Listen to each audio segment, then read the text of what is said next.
Not only will you find two good teams competing in a championship game, you'll find fans competing for the Best Shirtless Body Paint Award. Thermopolis versus Lovell for the 2A state championship.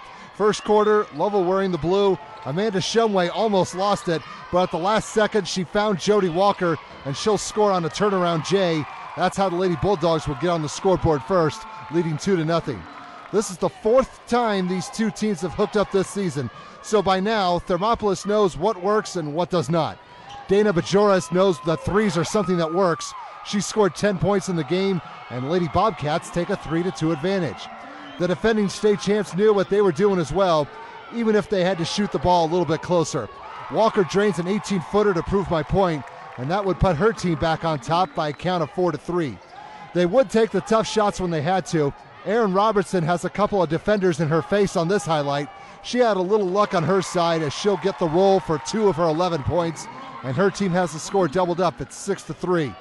Thermop was making this game look like a battle between cats and dogs for a while, but Joris comes in and scores on the baseline, and now it's a 6-5 score, and there's plenty more basketball to be played.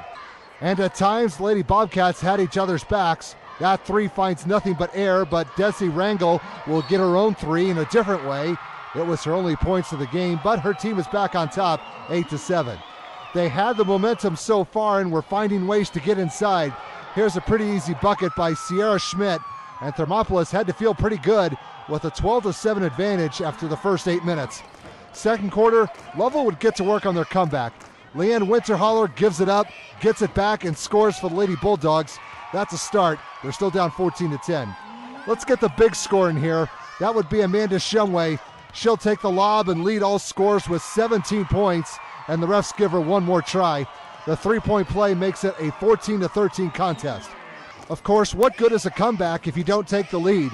Chelsea Ellis will take care of that issue with her contribution, and now Lovell is back on top with 15 points compared to the opposition's 14. Now, this next highlight ended up being a pivotal moment in the game. But Joris takes aim from just inside the line, and she'll hit the bullseye.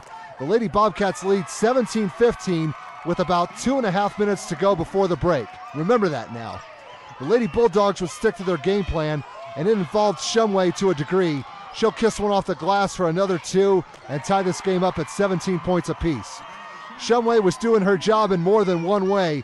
She ended up with a double-double as she would tack on 11 boards with those 17 points, including that one. Lovell is back in the lead, 19-18. Time's starting to wind down on the half, but there's just enough to get one more in. How about we check in with Elisa Geiser? She's already checked out with a 3 at the buzzer. Now she can go take a 10-minute break as the Lady Bulldogs were up 22-18 going into the locker room. Third quarter, here's where everything started to fall apart for Thermopolis.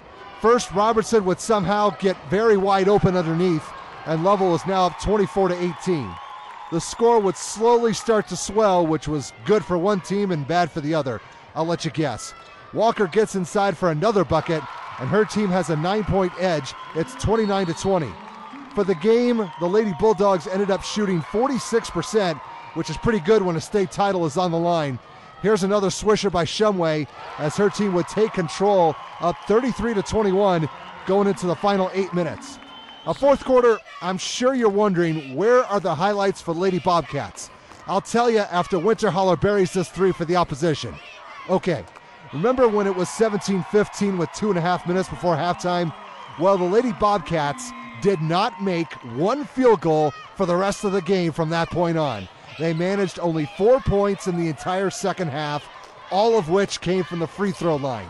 That stat proved to be fatal as the Lovell Lady Bulldogs would easily pull away in the second half to repeat as state champs. 54-22 was the final score. Lovell finishes the season with a record of 25-1.